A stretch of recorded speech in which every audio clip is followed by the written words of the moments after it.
Rain heavy at times with visibilities less than 1 nautical mile.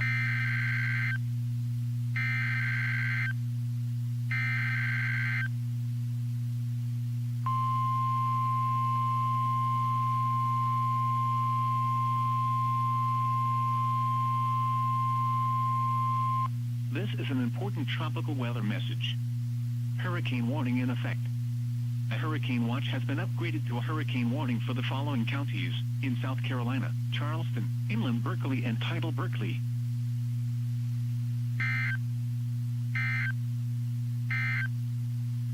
The current local time is 6:05 p.m. Eastern Daylight Time.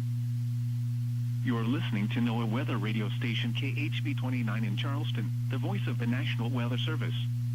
The station proudly serves the low country of South Carolina. Additional weather information can be found online at weather.gov/CHS.